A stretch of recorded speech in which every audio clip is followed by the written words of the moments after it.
Welcome to another edition of Raya's Power International.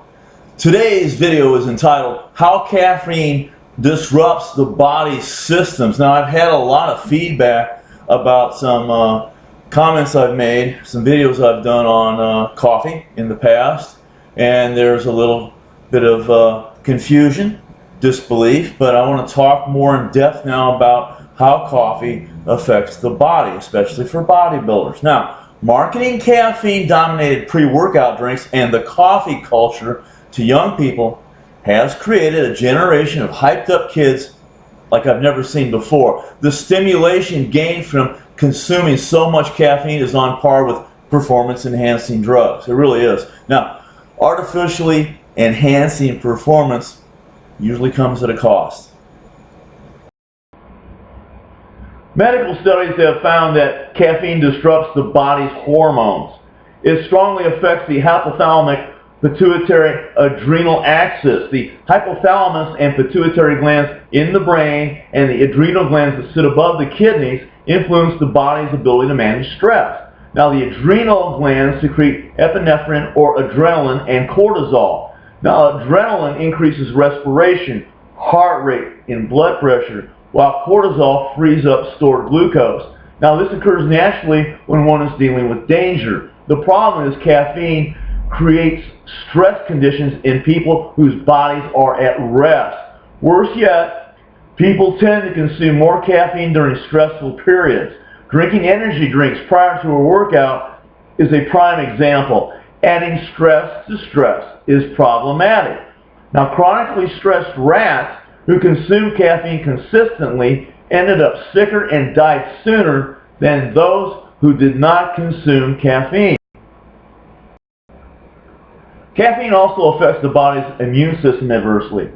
Chronic caffeine consumption shifts the immune system to a Th2 dominance.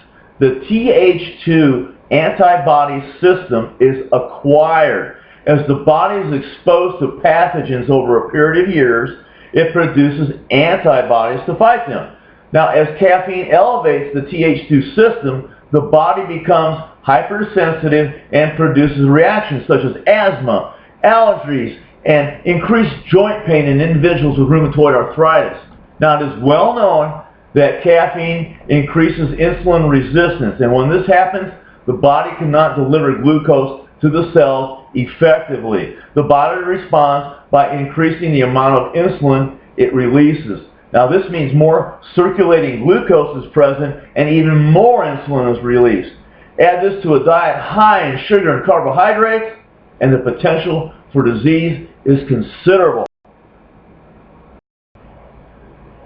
To make matters worse, the insulin released by caffeine stimulates the release of interleukin-6, which is a Th2 cytokine or cell signaling molecule. This too creates Th2 dominance and hypersensitivity from an overzealous antibody response. Now, the result is sensitivities to certain foods and chemicals.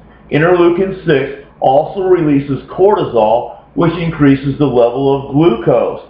This obviously requires more insulin, so the cycle cascades. Now, focus and self-motivation are the keys to achieving physical goals.